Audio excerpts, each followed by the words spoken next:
That's one of the reasons why we're friends.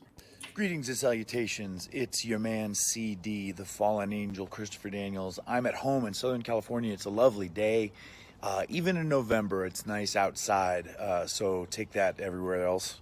And I'm chilling out, man. I'm hanging out, and I want to take this opportunity to talk to you, Shane. I've had a discussion with Isaac and Dozer, and the three of us have decided that it's time for us to lay out a list of defects that we have found in you that is somewhat disconcerting.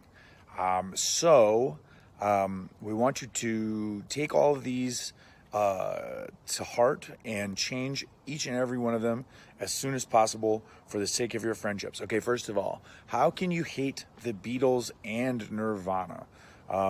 That's an issue. That's a problem. So work on that. You've never seen The Big Lebowski? That's an easy one. I mean, Prime Video. Come on, man.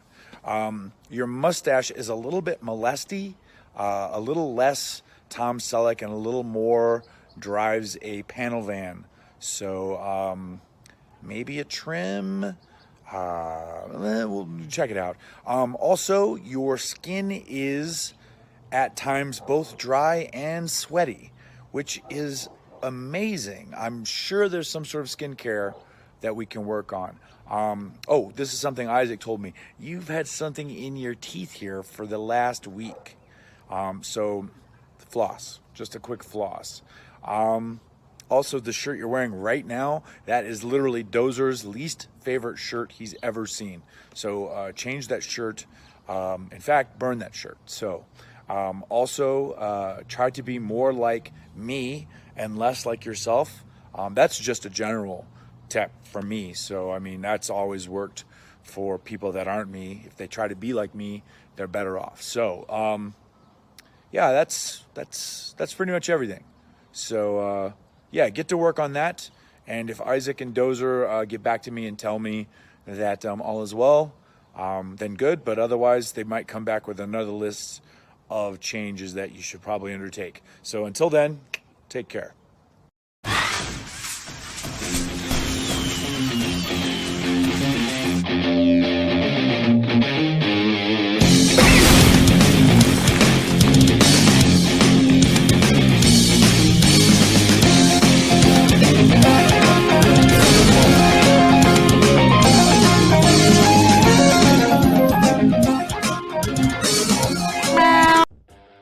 Ladies and gentlemen, boys and girls, children of all ages, Such Good Shoot welcomes you to the Such Good Shoot podcast for the week of Valentine's 2022.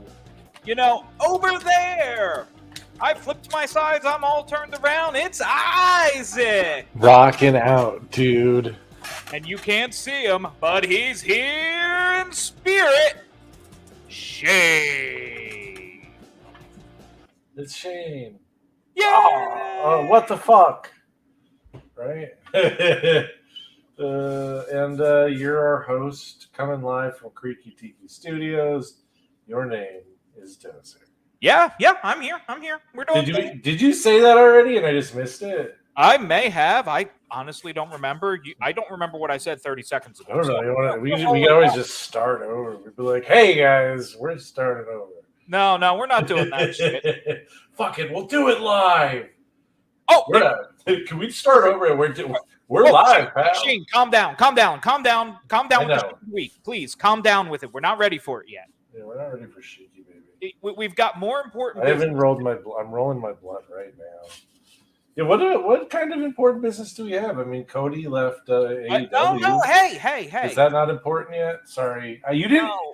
Well, to be fair, you never sent me a format for this week. No. I think I haven't sent you a format since Robert was on the show. You sent one like last week, man. You had that's true. I did. Yeah, you were like, dude, check out this sweet ink. This sweet ink I got. Can we talk ink for a minute, or we got something on the agenda? What's up, man? What are we talking about here? I believe legendary referee Mickey, I forget his last name. Shit, passed away over the last week. It's like something, yeah. I want to say Mickey Henderson, but I'm pretty sure I'm just getting that confused with Ricky Henderson. Yeah, it's not Ricky. It's not Mickey Henderson. But yes, I know first name's Mickey, so we're just gonna take a moment. You were a ref. We've seen you in some of our recent episodes. This Mickey, cell is Mickey, for you. you're so fine. Now that that's out of the way, What were you drinking there? Stella Artois. Nice. Nice. That's Also, funny. for anyone out there in our loved ones and our families that is going through anything tough or has lost a loved one in the very recent history, this one's for you. Yeah, I'm gonna take a moment and get real too. I'm gonna cheers to that. I'm gonna take a quick moment. I don't often get too sentimental. I don't get too real, but we have quite a few people who are very near and dear to us, who mean a lot to us, and are honestly just very important in all of our lives. Who are going through a lot of really difficult shit right now, and yeah, it's tough. I don't have a lot of I don't have any solutions. I don't have any answers. I don't have anything that's gonna change anything other than the fact that you're loved and we love you and we're here. We're never able to entertain you because that's not really what we do. We just get the intoxicating part out of the way. But yeah, we love you and we're thinking of you and we're sending all sorts of healing and positive and loving energy to whoever you are if you need it. And I'm just glad that you guys are all in our lives because our lives are better, richer for your presence. And the world's a better place with y'all in it. So yeah, love you. And, Absolutely. Let's get back to Let's get back to the fun stuff. Or, well, I don't know if it's fun stuff, but yeah, we got what stuff a going fucking on. week. There's a lot happening, huh? Yeah, Cody left AEW supposedly? Wait, we got to talk about the real headline now because I forgot about this one. Snoop Dogg smokes weed? What? So this is WWE related because he was on WWE a bunch. Is he a Hall of Famer? I don't think so. Probably. He will be someday. Anyway, he's Sasha's cousin or some shit. And so this is related. But yeah, Snoop Dogg smokes weed, y'all. This is breaking news. And yes, he was inducted in 2016. Yeah, to dozens of people around the world. They're shocked by this. Most of them happen to be named Karen. Dude, that's like the funniest shit, dude. That's such good shit. I saw that. It really is. How? Yeah, you're just yeah. It's like what? Yeah. In other news, Isaac eats ass. I had people legit surprised he didn't light up during his performance. Yeah, honestly, that's what surprised me the most is that it was that he was covert about it in some sense. Yeah, covert, lighting up on the stage before you go live in front of 80,000. He's just doing his thing, man. I don't blame him. Dude. Normalize that shit. For that shit. Yeah, dude, you gotta mellow out a little bit, man. You gotta chill out. Did you watch any football? Did you watch any of that shit? I was there watching it. I was watching it with my local cigar group. Okay, that's okay. Gotcha. I want to tell everybody that Super Bowl halftime show really resonated with the 60-plus white crowd. They nailed that core demographic there. They were thrilled. Oh, I'm sure. Well, the funniest thing about it is I saw the meme and it was yeah, man, it's awesome that they're finally not doing a Super Bowl halftime for old people and not doing the Rolling Stones and the Who and shit. And they're doing stuff for us young people. And then you're like, wait. Fuck. Fuck. And they're finally doing one for us young people. And then if it wasn't for young people, who was Katy Perry for? Katy Perry was for all the old dirtbags that want to molest their nieces. You're not wrong. Probably not. Why not? Oh, shit. Shane's not here to yell at me. I will say there was definitely this moment that, because doing this, I went back and I relived older Super Bowl halftime shows. And somebody once told me that there was a requirement to be in the Super Bowl halftime show. You have to be an American artist. And then I sat there and went, U2, Coldplay, The Who, The Roll. Like, no. Yeah, that doesn't make any sense. You just Doesn't have make any sense. Didn't Barack Obama perform at one of? Oh my God. we know he's not a U.S. citizen. From that bombshell, I think we should talk about Mr. America. He ended racism for the whole world. Cody Rhodes has left AEW. I thought you were going to talk about me. I ended racism for the whole world, and everyone is Get out of here. really, they're very proud. Okay, Hey. The only WWE Hall of Famer allowed on our show is the goddamn Godfather. Now get off. I thought that there was a lot of room for someone. You know, the ratings have been really terrible Just for the your Godfather. show. Really terrible. Just Okay, Godfather. and it's because you won't let someone like me on. You're going to get us kicked off this platform, damn it. All right. I gotta get out of here. I gotta go to Wendy's before it closes. I've gotta leave. I've got to get that spicy chicken sandwich. It's a really nice sandwich. It's a really good one. I gotta go. Yes, you're right. What the fuck? What the fuck fuck is going on right now? I don't know. We're just having fun, man. This is podcasting. No, it's like Anakin. It's like Anakin Skywalker said in that first Star Wars movie. This is podcasting. No, we're going to talk about this goddamn Cody Rhodes bullshit. Let's do that because apparently, so one, every single person that sits there and makes the comparisons between Cody and Triple H, no, every single one of you are goddamn wrong. He is slap nuts. Cody is. Hold on, let's review here. Does he bury people? It's debatable, but people say yes. If he doesn't get his way, does he get pissy? Yes. Has he left WWE?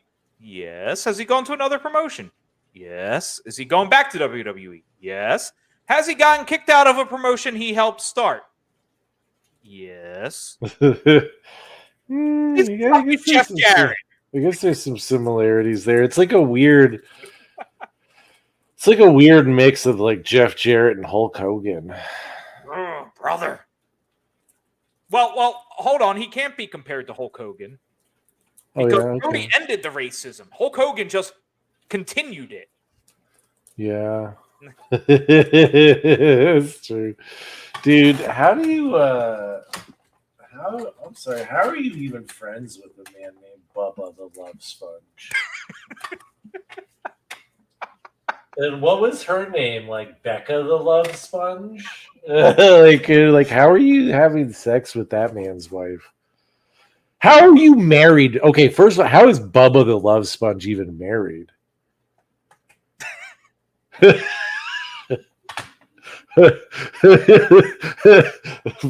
Is that what's on the fucking marriage license? No, I just don't have a drop here to insert.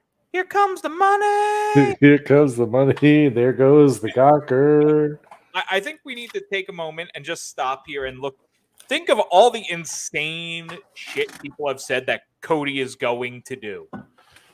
I have legit headlines that Cody and Shane are going to start WCW. Dude, the WCW one was probably the dumbest, seeing as WCW is owned outright by the WWE, and they're not about to sell it to Cody Rhodes. Yeah, I'm like, what? Well, he owns like the rights to like 3 pay-per-views in his dad's name. And does he own the rights? Or does AEW own them? Yeah, I don't know. I think he might actually own them. Cody isn't stupid. I give him credit. Like, he's not stupid. But and that's what I've been saying about the whole thing. I'm not going to sit here and call it a work or not call it a work.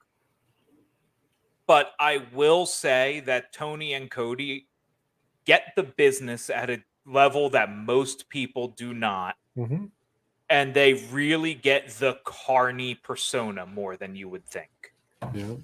Well, I mean, it is interesting though, because everyone's talking about, oh, Cody's going to start a promotion, but in the last week, I mean, we have so much going on. Like, we have Braun Strowman and EC3 announcing that they're starting a promotion called CYN, Control Your Narrative. And then what was the other one? You had what's his name? Nick Patrick. Yeah. And company are starting up Deep South Wrestling again. And they're doing it in honor, it looks like, of Nick Patrick's dad there, Jody Hamilton in the Assassins. So I mean, there's a lot going on, and there's a lot going on, and there's a lot of wrestlers out there who need places to work. Yeah, and I've said it before, and I'll say it again. Say it again. I will. Good. One of the biggest problems with the WWE NXT Performance Center model of taking people who aren't wrestlers to make them wrestlers is when they fail out of the WWE system. A lot of them really don't even have indie value when you're started from not a wrestler. If you've started from the bottom and now you're here. Yeah, no, that's true though. It's true. Like, nobody, honestly, like,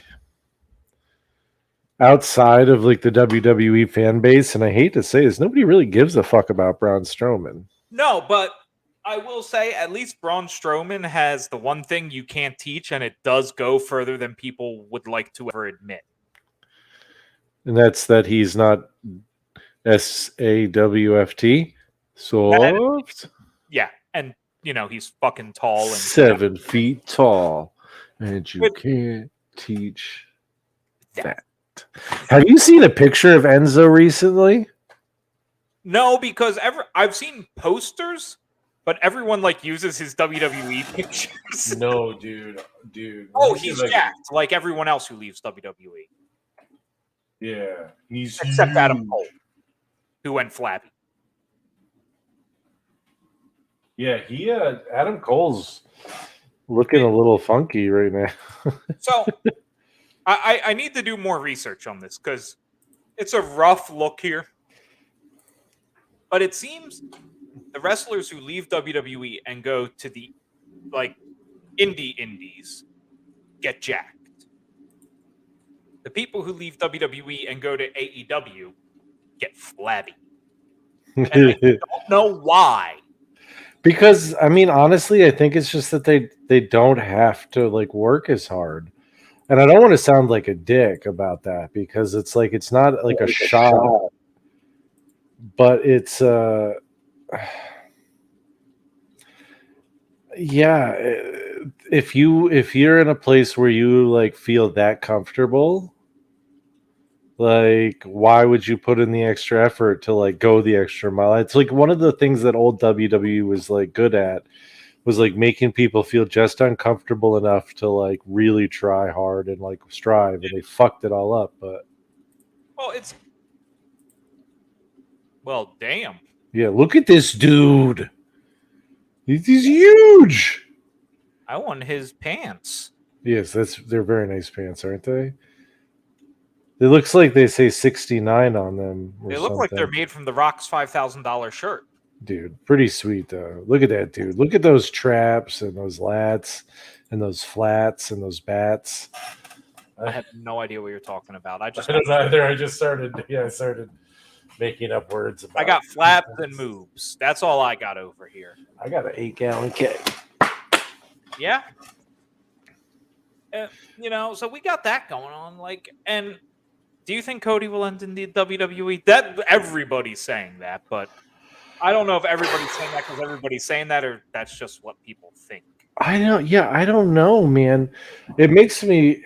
I mean, the first thing that I thought was that it was a work. you know, that the announcement, the whole thing is a work, and it's leading to whatever their big pay-per-view is. I don't even remember. Which wouldn't surprise me. I don't know enough about what's going on there to know who he could end up in an angle with that would make sense at this point. That's where I'm struggling. Like, you know, Cody's big problem, according to the dirt sheets, was, you know, he's a mid-carder. And he was kind of falling into the mid-card role in AEW, and he was going to get a mid-card paycheck. A very high upper mid-card paycheck. Yeah. But he wasn't going to get paid as much as Punk and Bryan, which... I'm sure pissed him off. Yeah, which I hate to break it to you, Cody. They put more butts in the seats than you ever will at this point. Oh, I mean, honestly, the most viewed thing that AEW's probably ever done was Punk's debut. Mm-hmm. And like, that's one of those events that's going to be very, very hard to top. Like, how like, honestly, that's like next to impossible. That was an incredible moment. It was like, honestly, one of the best pure moments in wrestling that we've had in a long, long time. And, you know, like, love him or hate him, he sure as hell drew that night. He packed that fucking building on a rumor that he would be there. And sure, it was like, yeah, he's going to be there, but he fucking packed that building. They sold out like that because there was a rumor of it. Like, you know, there's a lot of people who talk a lot of shit about CM Punk, but fuck, he puts the butts in the seats, man. Yeah. And out of, like, Punk or Bryan, who's the better worker? That's not a question. It's Bryan. It's yeah.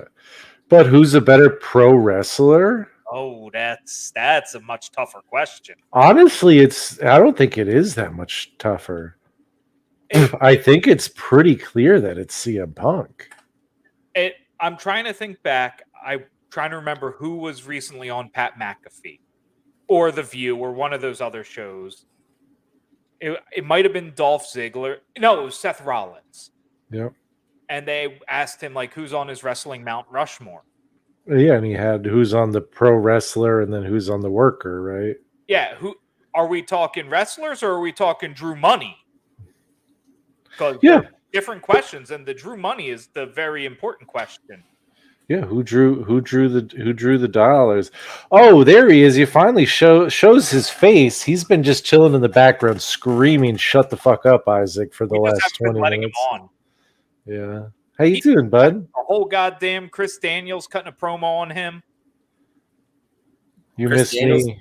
Cut a promo on Isaac? No, on you, but it was the same one he cut on before. We've just been talking shit. We talked a little bit about Cody getting released. That's sort of where we're at right now. We talked a little bit about Deep South starting back up and how that's kind of cool, and then the EC3 and Braun Strowman promotion's kind of cool. And yeah, you know, here we are. I feel like we talked about some other stuff, but it wasn't anything important. And oh goddamn, he breaking out the CR vanilla. One of those nights, eh? Well, dude, it's been one of those weeks. He's getting in touch with tonight's main event. Canadian one of those years for Canadian pay-per-view. It makes sense. Christ, the fucking queebs and their goddamn French. But yeah, what's your take on the Cody situation? Do you think he's going to WWE? Do you think he's staying in AEW? Do you think he is going to Impact or to New Japan? I firmly at this point, given the way everyone has reacted who's not actively involved with the storyline and everything else, one, it's either screw job levels of is this real or is it not? You know, but I would tend to believe that I think he's going back to the E. I think that what we talked about and what you held on to for forever, Isaac, you know, kind of just happened, which is, you know, Cody wanted, Cody wanted all of the power. Tony Khan realized that, with him at the helm, him, with the money, him making the decisions, that the product has only gotten more successful, in that it's only, attracted more, like casual viewership. They haven't reached the heights of when the show first started, obviously, but they consistently do good numbers, and I'm pretty sure the numbers have been getting better. Maybe not week to week, but I think you've seen a steady incline over the last 2 or so months. Yeah. 10,000 viewers here, 10,000 viewers there, whatever. Yeah, I honestly and firmly believe that Cody threw a fit about it. Tony wouldn't back down, and Tony did what any sane person, which is weird to say about Tony Khan, but Tony did what any sane boss would do and said, okay, thank you for everything you've done, and we appreciate you. Yeah, best of luck in your best future of luck. endeavors. Yeah, we were saying that he was, it seems like he was probably upset about getting less money than guys like Punk and Bryan, et cetera, too. And that makes sense. I just don't know. It's, I would, if it's a work, then that's fucking one of the best things that's going to happen to wrestling, is having like something on this level being like blurring the lines of reality. I'll tell you one thing. Cody going back to the E would be the best thing that's happened to that promotion in a very long time. And I think it opens, with Cody being there, I think it opens a lot of doors for, as far as the E itself. I think it opens a lot of doors for them to do interesting things that, might actually make people stoked on the product, because with Cody, you could easily, once he softens up and if Vince pulls his head out of his ass, he could pop back up in AEW in like 6 months. What you know what I mean? Yeah. If Cody gets signed by WWE, he's got to be at Mania, right? Yeah. Or does he show up on Monday after Mania? He might debut at Mania. And who does he debut? Here's the thing. If there is an open challenge at WrestleMania, we know Cody is debuting. Yeah, but that's not going to happen. No. I just wonder. I mean, and if he does debut at Mania, who does he face? I mean, because honestly, the only thing that storyline makes sense right now to me would be Triple H. Yeah, but Dozer's freaking out right now. He's got a moment here. He's got the big brain genius thing. The first line of Cody's song: "There's more than one royal family of professional wrestling." Where's a royal family currently that's being featured very heavily? He's gonna beat up Charlotte Flair. Maybe. Shit, dude. Just go in and whoop the shit out of old ass fucking Rick, recently divorced Rick. Goddamn head of the table. But there's no chance. Yeah, but there's no chance that they. Yeah, it's very weird, especially if they're bringing back Stone Cold for Mania. Is that like on the books now? That's just heavily rumored. Apparently, they've been massaging Austin since like November-ish. I'll tell you, the best thing, if he debuts at WrestleMania, for them to do would be to scrap whatever plans they have with Seth Rollins right now. Not book Seth Rollins and have that be, like a story leading into it. Seth Rollins comes out midway through the show, kind of a dead period, doing his whole, pompous heel kind of insane thing he's doing right now. And, everyone is too scared to face me. And, the people in the back won't even book anyone to face me because, they know I'll win from, from beating up, the better guys in the other company. And speaking of other companies, it doesn't matter if someone, from one of those, I beat them too. And then it comes out. Down Straight has to play. That song has to play. Yeah, I mean, give it, 16 minutes, long enough to matter, but not long enough to be like, why is this, going so long? And I think that they should they should bring Cody in and then book him against Shane McMahon and have Shane just absolutely annihilate him with those devastating rabbit punches that he throws. Finish him with a right. what if that's how they're gonna get themselves out of Stone Cold actually having to do anything? Is he like they just put Cody in the match on WrestleMania like right before? They do like a New Day debuting the Usos thing. We said there was another person, but we never said who. Woo! Woo! Oh shit! That could work.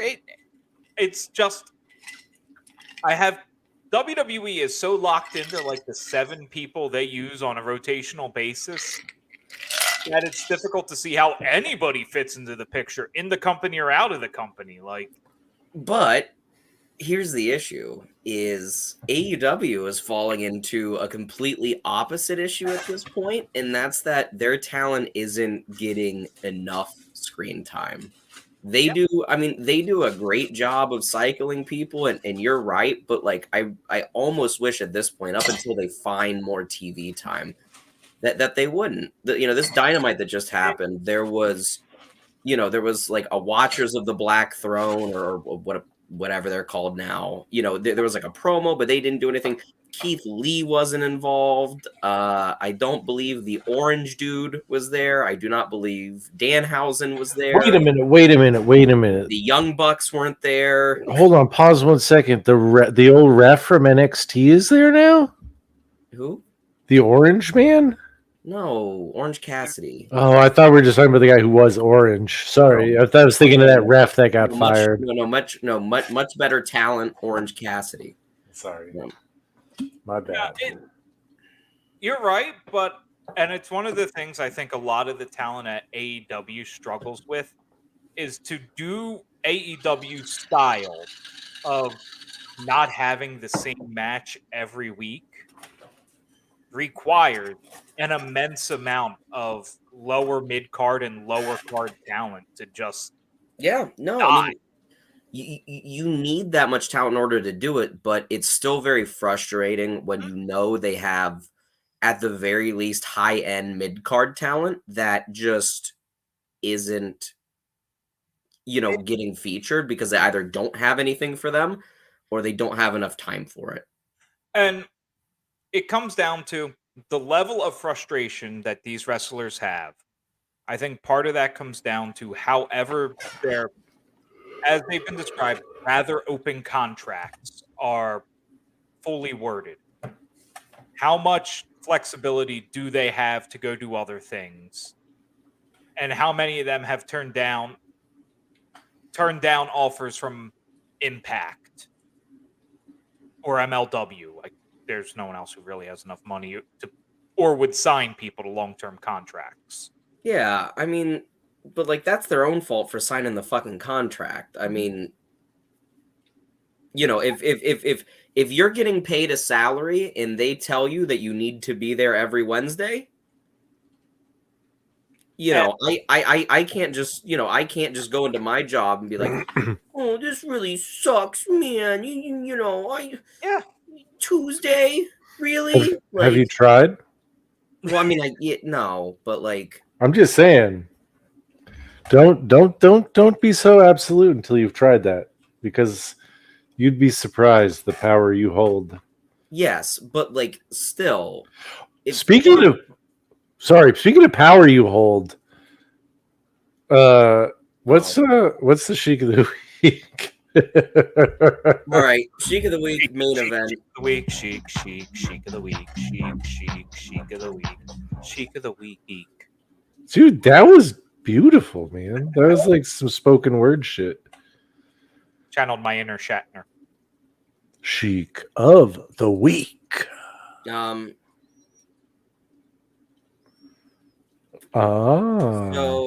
I'm excited. I'm amped. Has he been lame recently? Has he been boring? Is it just me, Or is everyone a dumb son of a bitch? It's just everyone's a dumb son Actually, of a no. This bitch. one is gold. This is a take hotter than most things in the known universe. Fuck the McDonald's Sprite. You just Whoa. the poopy on the McDonald's Sprite, whichever. What's wrong with McDonald's Sprite? Well, everyone loves McDonald's Sprite. Everyone says it's like the best Sprite, and it is just Sprite. All This is McDonald's Sprite. sodas are the best. No, the one that's the best is I don't care about the other ones because most of them get watered down, but their Dr. Pepper is phenomenal. I mean, it is, it's like a vintage sommelier blend that they do from, I think, 3 different Dr. Pepper distilleries from one They from utilize Lex. the Solera method of Dr. Pepper. Yes, absolutely. They, and I understand, like the best Dr. Peppers are usually single distillery, single vintage brews, but these ones, they blend and its consistency is really key. The word on the street of why their soda's better is, one, their machines are actually calibrated to Coke standards, quote unquote. And 2, their syrup is end to end refrigerated like good old Coors. Ooh.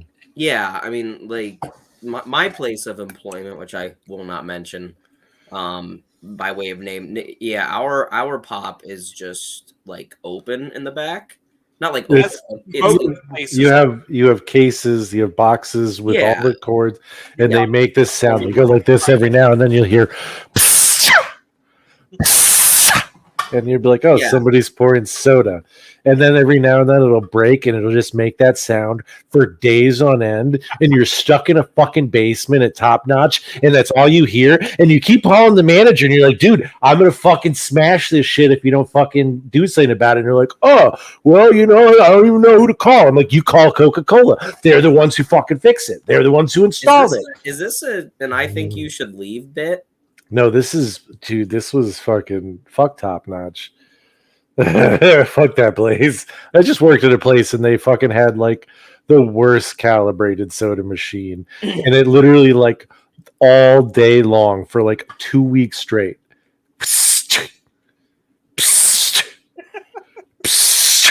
The whole shift. Like all 12 hours I would be down there in that fucking basement. Oh, I smoked so many dabs in that fucking back hallway.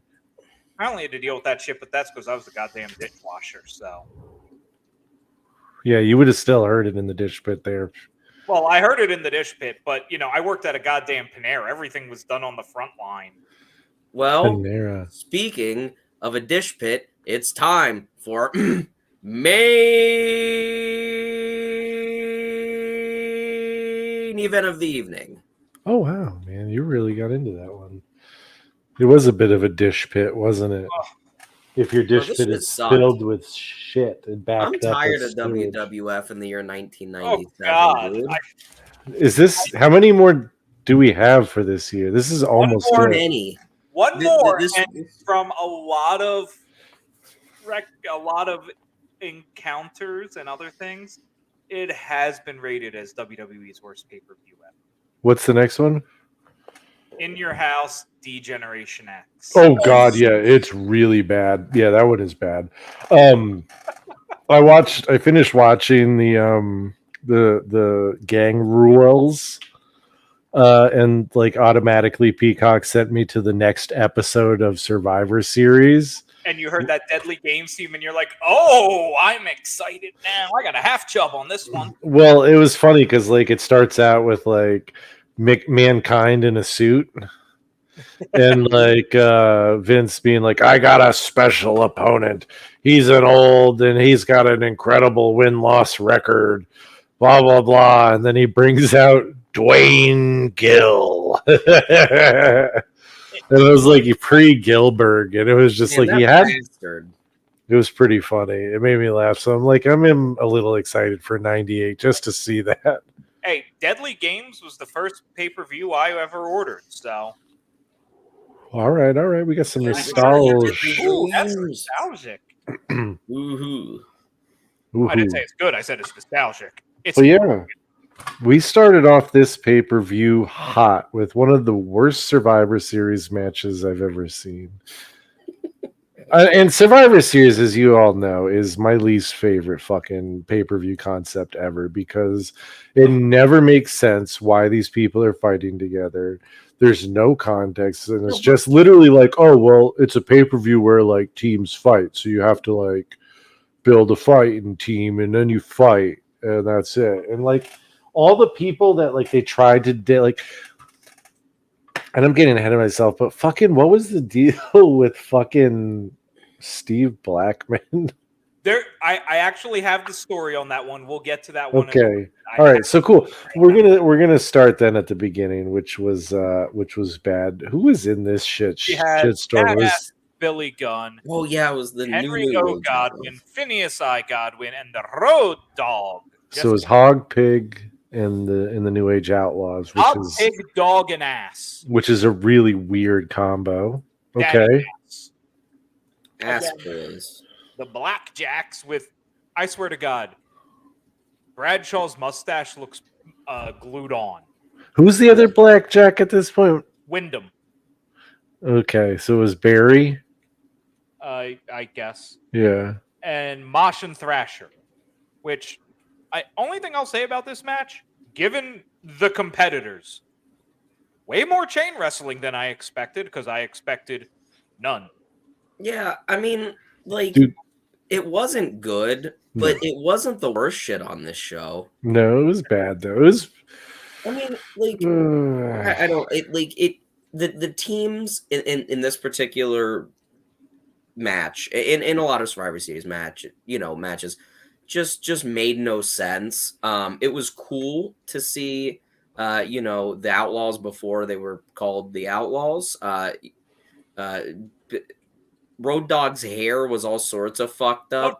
He looked like some love child of the Undertaker and Maxwell Jacob Friedman. Yeah, but like it was cool to see them like already starting to do the thing that they did best, which was just be belligerent. Hog and Pig are relatively underrated. I think we can. I love them. I fucking love the Godwins. You're right. Like for a big man tag team, like those guys could go. These guys were over for me. Not Hog and Pig, but the Headbangers were so over. At this time. And like I get it because like the gimmick was like very like 90s. Yeah, it was. I mean, it was very like time, like in the moment. But you watch back and you're just like SmackDown set. The spitting in the air and catching it in your mouth, and like even the Godwins, like the spitting in the air and catching it and rubbing it in the hair was gross. But like, there's just a lot of shit. I'm just like, God, these guys were over. Like these guys were over. Like this is what like people were excited for. In WWE was these fucking guys. Isaac, can you tell me one thing that happened in the match? Not really. No. Mosh do something. No, I can't. It was fucking boring, dude. Didn't one of them almost die? Didn't someone eat a hat? Oh yeah. The Road Dogg. Yeah, and the ass man came down with the Blackjacks hats, dude. With the thieves they are. Oh, that really. Oh man, yeah. I couldn't even tell you which team won, dude. I barely could focus on this match. It was such a pile of shit. New Age Outlaws, I think, survived. Yeah. Outlaws were the winners. Like I can tell you some stuff from the other matches, but this one, I can barely rate it, and I'm going like I'm giving it because I already hate Survivor Series. You know this. Yeah, so it's the worst match. Started at a 2, and it worked from there. Yeah, so we're going at a half a star for me. It was just there was nothing memorable about it. I don't even know who won. I watched it. I promise you, I watched it. There. And it wasn't even that long ago. It was like 2 days ago I watched it, and I literally remember Nothing. So I'm gonna shock you and absolutely agree with you. I remember literally nothing. Yeah, doggy baby, I'm drinking for that. Yeah, I remember actually nothing, and I watched this show before work, all of it. So I was stone cold sober when I watched it. Both. Oh, there he goes. Oh, I'm still here. I just froze, so I had to unplug and plug back in. Um, I'm I was stone listening. cold sober, and I don't remember anything from the match. I vaguely remember, I think Hog or Pig almost dying at one point. I think there was like a fucky botch, and I remember one of the headbangers doing something stupid. It's like trying to remember a dream. Isaac can tell you.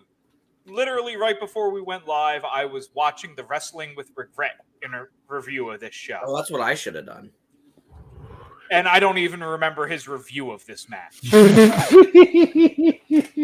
Yeah, this was I mean, because I didn't remember it for anything like actively bad, it was. And you usually are pretty on top of that shit. Yeah, I give it's credit like, where credit's due. I mean, it's like a 1 from me. Like I said, I don't remember anything from it, but if it was actively horrible and I mean like bad wrestling, I would have remembered that. So it's just a 1. Yeah, I gave It's it an a easy skip, but it's not actively offensive. Am I drinking with Dozer? It's a half, and the good old Dave Meltzer gave it a 0. Wow. Well, technically, he gave it a dud, whatever that translates. Yeah, to. that's a 0. Wow. That's a 0, but a 2 in the Tokyo Dome, baby. I'm glad that I'm not the only one though who was just like, I don't know what the fuck. Nothing. Yeah.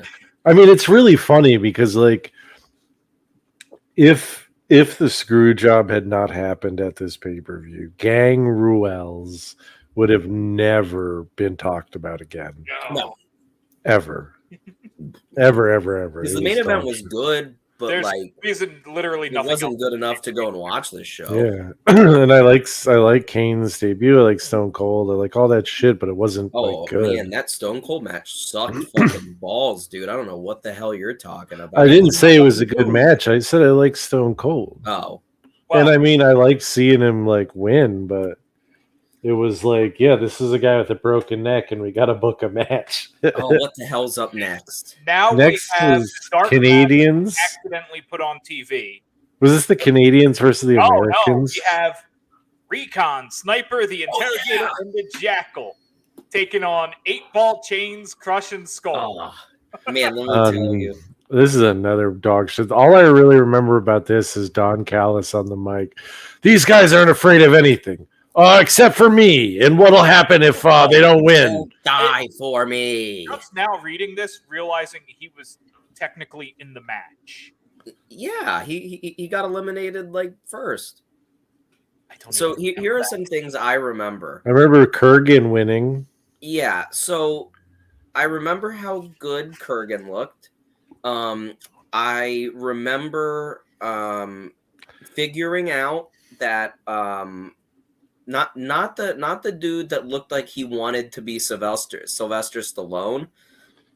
Not Kurgan, not Don Callis. The bald one, or like the shaved head one. That's fucking Bull Buchanan. I remember being excited because it was Chains. I remember a bunch of people getting eliminated by nothing moves. The move of the match was the sidewalk slam. Yeah. That eliminated most of the people. And then I went, oh man. The only reason why I remember the Truth Company is because Commission. Don Callis is like extremely good at his job. Yeah. He was like very, but they kept, who was David Koresh or whatever? Is that who they kept referring to him as? No, like this David Koresh like figure here, talking about Callis. Discount Paulie. Yeah. No, he looked like a fucked up version of Weird Al. No, but he was like supposed to be like a cult leader. Yeah, no, Yeah. because I mean, it was a whole like I militia think thing because they build them all from South Africa, even though fucking there is no way Kurgan. no, that dude Kurgan is from fucking some stan Kazakhstan where they fucking still are. They're still No, getting no. blowback from fucking what's that place where they had the reactor blow up? Oh Yeah, dude. Did you watch that show by the way on HBO? no. I've watched enough real documentaries. I'll have you know Dude, that you should watch that. It's the single best TV like miniseries in the world. It's incredible. But I think it's only 4 or 5 episodes. It's I watched incredible. the first episode. hey, Oh, Isaac, it gets so good. Shane. hey, I'll have you know that Kurgan is actually from Georgetown, Halton Hills, Canada. Kurgan is Canadian. Where are his parents from? Well, he's Canadian. Then, God damn it, they should have put him on Team Canada because they needed some Canadian. Yeah, this match sucked balls too. Half star. Oh, you're more generous than me. Yeah, I'm feeling generous. So generous with I my. gave it a quarter star. Yeah. I just like Don Callis on commentary. Like, I actually remember that. And I remember Kurgan won it with like a weird, like, was it a sidewalk slam? Probably was. Probably. Jane, what do you give this? 1 second. Apparently, He's on a deep dive onto Kurgan's parents. Acadians are the ancestors of present day Cajuns. So, like, Louisiana. Oh, he knows. Well, no, because Cajuns are originally from Canada. That's the Creole Canadian. Okay, we're saying the same thing. So he's a Um, Canadian. Yeah, this A match. Canuckistan. Canada. This match was, I mean, definitely worse than the first match because I remember bad things about it or things I was laughing at and not with. Are you going half star? No, I'm not feeling that generous, and also all I have is liquor. You have to, if you're not feeling that generous, if you go quarter, you have to agree with those or drink too. Well, no, I was just gonna do what I always do and then just rate it higher than both of you. It was a 0.75. Okay. I like Don Callis on commentary. Kurgan winning was the right decision. Blah blah. Blah blah blah. Yeah, it was dog shit. And the Dave Meltzer was a 1.5. Oh, sorry. Negative 1.5. Oh, wow. Man, He Dave goes is hard on this angrier than pay-per-view. us, man. I like, I'm starting to like Dave. I mean, he's fucking grumpy as shit. The thing is I think when he actually watches the matches and does his best to be like not a mark, I think that a lot of his ratings are like honest, but you know that anything with Japan, he's a mark and he's just gonna like it more. Yeah, nothing he's rating recently I give any credit to, honestly. Well, that brings us to Team Canada versus Team USA, where Team Canada is represented by Doug Furness, Jim Neidhart, Phil Lafron, and the British Bulldog, with only one Canadian on the team. This is another shit show of a match. God, this was an awful show. Gold Dust, Mark Marrow, Steve Blackman, debuting Steve Blackman, and Vader. This is why I don't drink beer often. Yeah, dude, what the fuck, dude? This is another just like none of this made any sense. I mean, Team Canada kind of made sense at least. I mean, yeah, except for Doug Furness. Well, like he's like from Oklahoma. Let me lay this Nevada. Let me lay this down for you real quick. As far as the Team USA, you had Steve Blackman, who had never wrestled a match before and overall contributed literally nothing to the contest. You had Mark Marrow, who had recently come back to the company and was a lot more and they had him a lot more focused on the Sable stuff because she was, the bigger star between the two of them. You had Goldust in blackface that literally just stood on the ring apron and just stared, didn't get involved, and then he walked away, right? He pulled a Jarrett. He walked away. Yeah. So then you had Vader, who looked like a fucking megastar. This is like the best we've seen Vader look. Vader got sympathy. Yeah, Vader actually really benefited from this match. Honestly, this would have been a great, catalyst for a babyface push. I mean, because he looked good. He almost single-handedly beat Team Canada. Yeah. So the story behind this is Steve Blackman was a replacement. It was supposed to be the Patriot, but he got injured.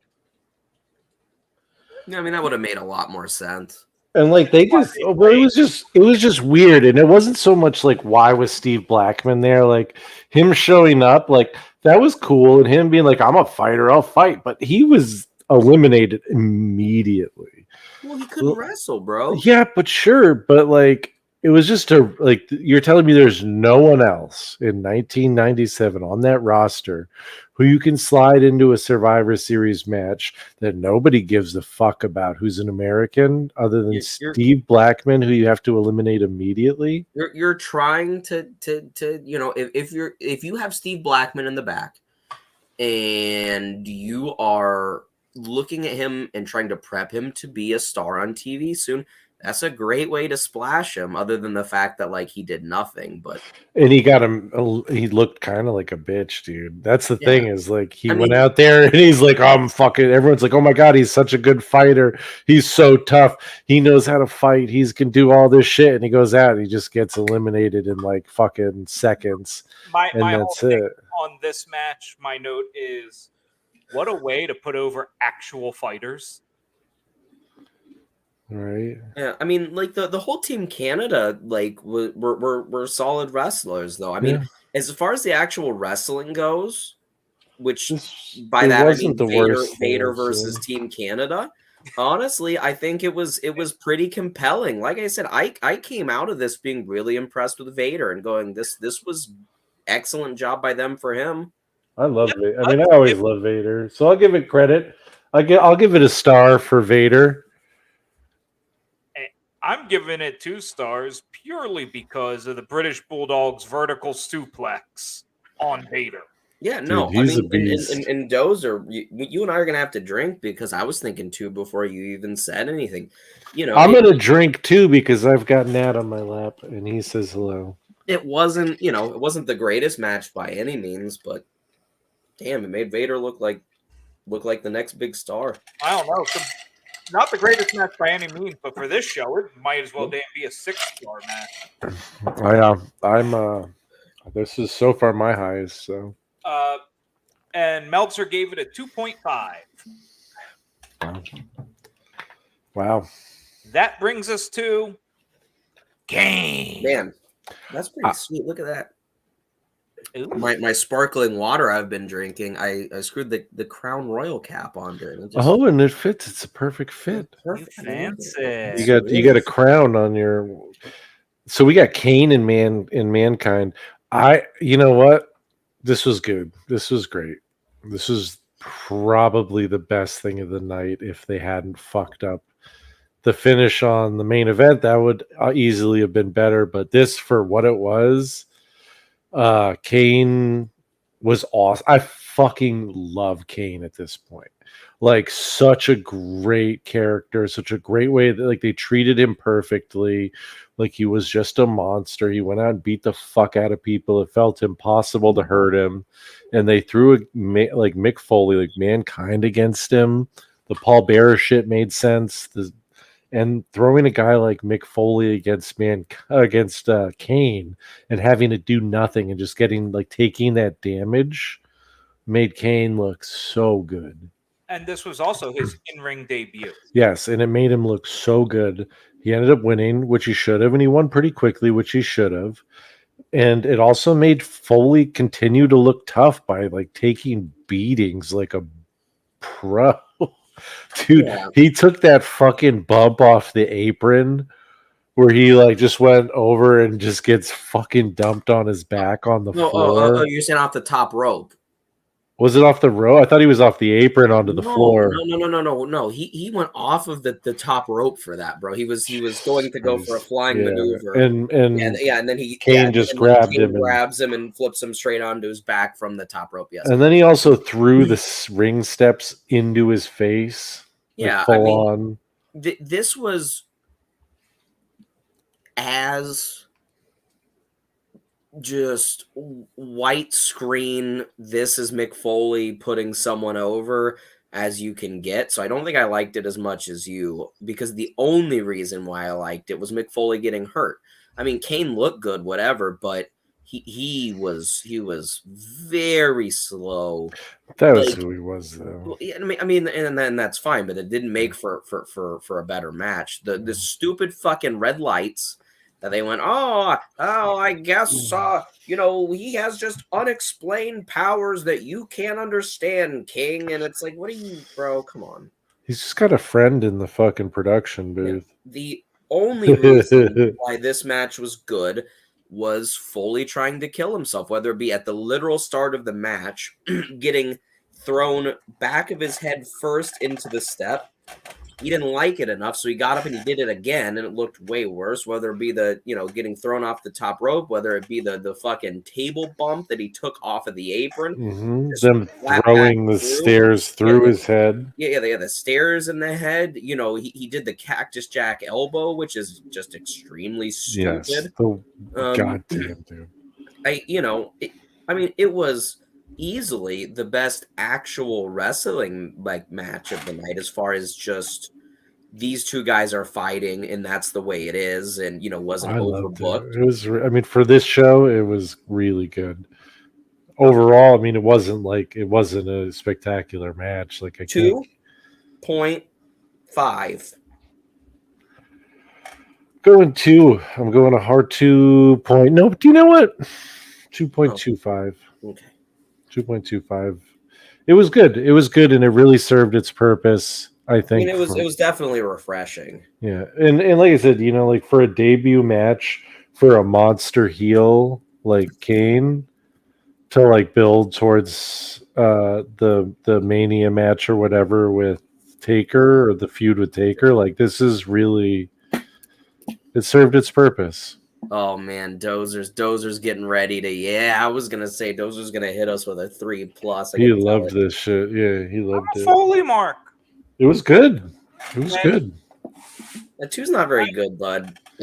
I said 2.25. It's about half average. It's about average. Excuse me, I have to do a little drink here because Meltzer gave it a 3. Nice. And he's been really responsible on this show. Yes, -1.5 is his most responsible rating was the -1.5, I think. Yeah, no, we just don't go negative. Hi, Nat. Hi, Nat. Hello, Nat. Yeah. Natty, Nat. That brings us to Ahmed Johnson, Animal and Hawk, and Ken Shamrock taking on the Nation of Domination. So this match legitimately felt almost the same as Vader versus Team Canada, except it was Ken Shamrock versus the Nation, and he won, which made no sense. Yep. And he beat The Rock too, which is great. You're just like, Jesus Christ, guys. You just see them missing the mark so many times. It's so funny. So while watching this, I listened to a shoot interview with Stone Cold,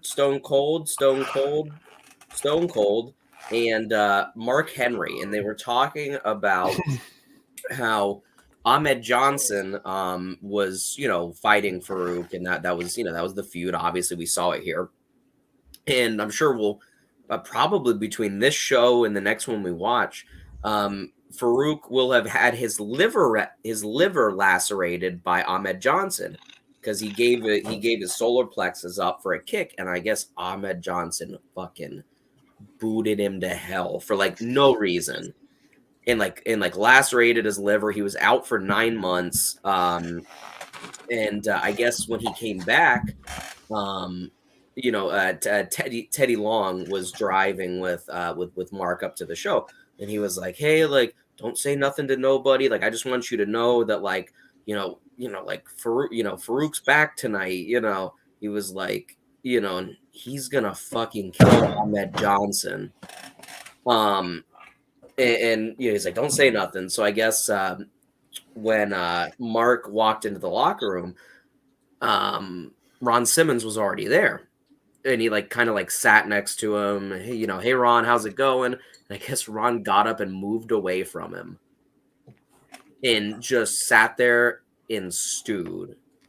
And then I guess the match they had, I don't know what show it was, they didn't say, but I guess the match they had that night, Ron jumped him and like physically forced him down and then stomped on him until he broke three of his ribs. Damn.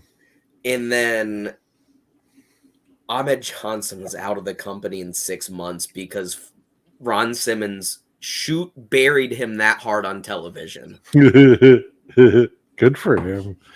Fuck Ahmed Johnson, dude. Fuck Jesus. Ahmed, yeah. Sorry. Yeah. Pearl River 0.75 though. It was just boring. It was another boring fucking Survivor Series match. 0.75. I gave it a 1. Yeah, I mean, it was closer to a 1. I mean, it was exciting to see Ken Shamrock, I love Shamrock. Get that great kind of exposure. I gave him 3 stars for this match. I mean, but again, pretty much anything you can say about the Team Canada match, you can say about this. Yeah, I mean, it was a 1, especially because the ending actually shocked me because I didn't remember. So, yeah. And Meltzer gave it a 2.75. Oh, Melts. What did you give it, Dozy? I gave it a 1. Yeah. Oh, sorry, I missed that. I'm fucking tired. So then we got Stone Cold. Yeah. Versus there. Owen Hart. It's so hard to watch this shit because you know how fucking broken Stone Cold is at this point. He can't move, but it did get the iconic glass breaks entrance though, which is great. And he gave out a lot of stunners that looked pretty fucking good. I like some of those stunners where they just go down like a DDT. Like I dig that old God, here we go. What? I'm sensing a real rating from you coming up. No, it wasn't a good match. It was. How long was this one even? 4 minutes and 4 seconds. Yeah, this is a 1 just because I like both these wrestlers and I love Stone Cold. But it's a 1. It was pretty bad. This is the worst match on this card to this point. It is sad to see Stone Cold. It is sad to see Owen Hart doing this because that's what they had to do, I guess. It sucks to see him not involved in anything else. It sucks to see the fact that they made him do the whole, Austin 316, I just broke your neck, because he went on record, and a lot of people that knew him and were close to him went on record that he was extremely uncomfortable with that and didn't want to do it at all. Stone Cold couldn't wrestle. Owen lost to an actual paralyzed man. For a belt. Yeah, for a belt. Legitimately, this was a 0.25. I would give this a 0 if I stay hard on my 1 just because I like. I'm giving it a 1 because I like Austin, and it's really tough for me not to at least see any of his shit as a 1, even when his shit sucks. But Isaac. Are we all drinking? Did Meltzer want it too? No, Shane doesn't have to drink. He gave it a 0.25, but we do. Meltzer gave it a 1. All right, I gotta make a new drink real quick. I was hoping to get out of this scot-free, but I am not. So I pour more private stock Captain Morgan into my Hannaford brand root beer. which is crafted locally to Hannaford brand. That brings us to the main event. You know, the only reason this show has any memory, and that is Shawn Michaels taking on Bret the Hitman Hart for the WWF Championship. God, this shit was so good until it wasn't. It gets off to like a really hot start. I loved the fact that they chose to start this, you know, I mean, with a really long all-out. Yeah, we got like 8 minutes. Yeah, I was gonna say, yeah, they brawled for like 8 minutes. I love them going out into the super hostile crowd because I was like, my fucking ass cheeks were clenched, dude. I was like, someone's gonna start beating the piss out of Shawn Michaels, and they're just not gonna be able to stop it. The beer being thrown on Sean Dorner's entrance. Yeah, I mean, I loved the direction they took with it. I liked when they got in the ring. It got more scientific, and they finally rang the bell. Yeah, and they finally rang the bell, and you know, I loved the fact that you know, they were both, you know, really going for submissions at the end because you don't see and you never really saw Shawn Michaels do that a lot. You know, the crowd was just blazing hot the entire time. Maybe not in the way you'd expect. I mean, it was like really, honestly, up until the finish, probably the best Bret Hart match we've seen, other than the one versus Stone Cold at Mania.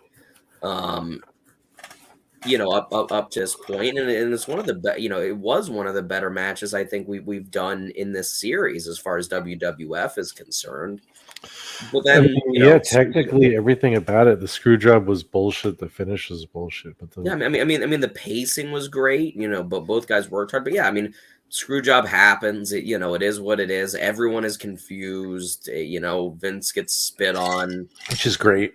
Yeah, Bret at one point when they zoom in on his face, and I don't know why you would do this, especially if this is a legitimate screw job. But he smirks at one point, like they zoom in and he goes, you know, and that makes sense. That makes sense because he's obviously just like, are you fucking kidding? Because he knows he's smart enough. No. I'm sure the first like 10 seconds it happened, he's like, what the fuck is going? And then it clicked. Because he got up and he stood up and he fucking looks at Vince, he spits in his face, and then he shakes it, and that's when you get that smirk. He's like, he knows. Yeah, and then he went fuck shit up. Let me ask you guys a question. Sure. Do you blame Vince for doing that? No, not at all. Especially in the year 1997 when wrestling was a much realer sport, and you know, kayfabe was still alive and well. I would blame a promoter in this day and age for doing that 100%, because all you have to do is just post on social media and go, look, they're no longer under contract. They're not giving the belt back.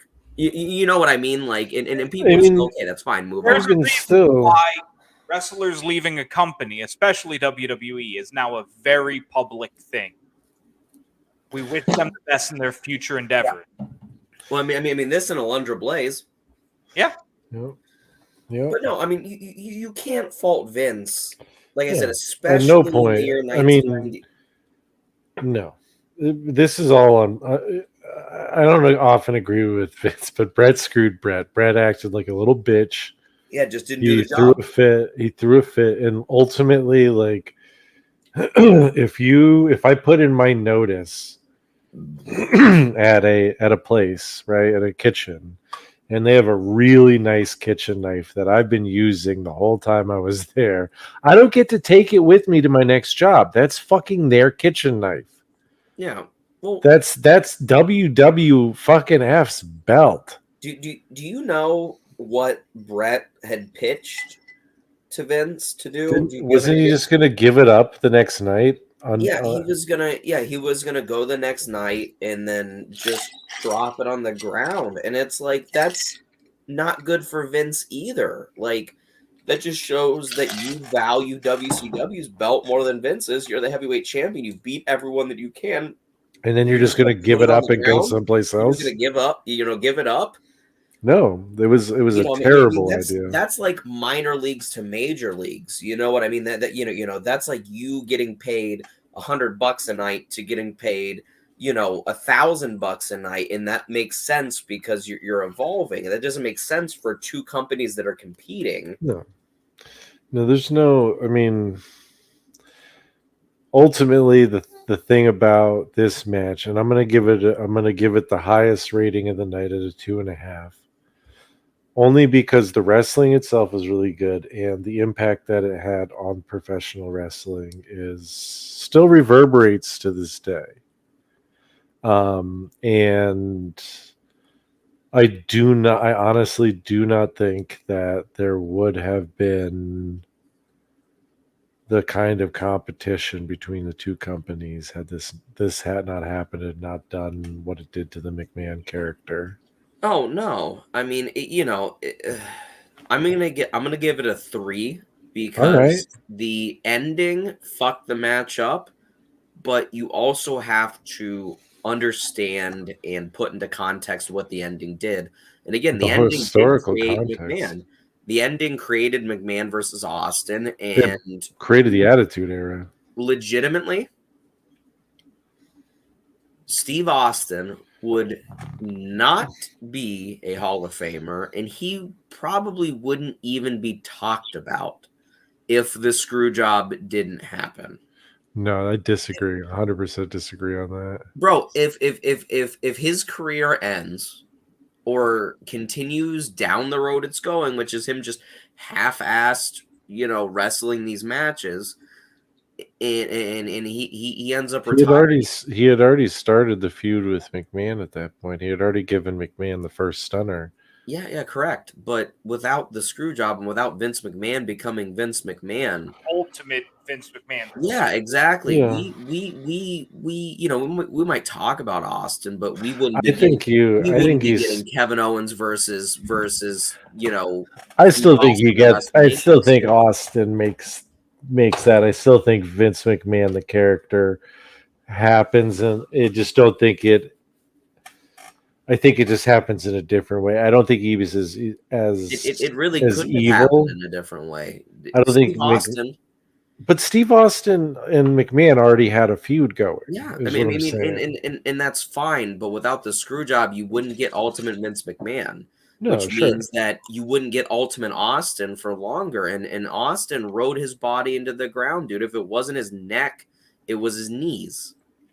The events that happened with McMahon and Austin had to happen right then, or else they weren't going to happen at all, or they were going to happen at a lesser degree. Yeah, I agree to an extent, but I don't think that. I mean, I just think Stone Cold Steve Austin was going to be a draw no matter what happened after that. Anytime he came in the building, the place blew up. But It's again, no super boss McMahon, and again, he just keeps wrestling 4-minute matches because he's over and he needs to work. He'll still end up fighting Rock. You If sure? Rock happens, Mhm. Austin happens, I think, to a degree. Mm-hmm. Honestly, I think like in building, like I think Rock versus Austin is the thing that truly cemented their legacies, because ultimately with McMahon and Austin, it was a character versus character thing, whereas The Rock versus Austin was wrestling. I'm So going to take a moment here, and I'm going to derail us a bit. But we keep talking about how the Attitude Era wouldn't have happened if Brett didn't screw Brett here. Fine. Would The Rock have happened if Ahmed Johnson didn't kick Farouk yeah, into oblivion? yeah. We're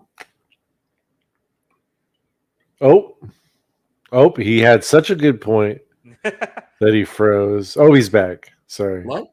you froze there. Oh, Okay, didn't freeze on my screen, but no. But again, I mean, we're Whatever point arguing, you were about to make, you froze yeah, right we're before. arguing the butterfly effect here. Yeah.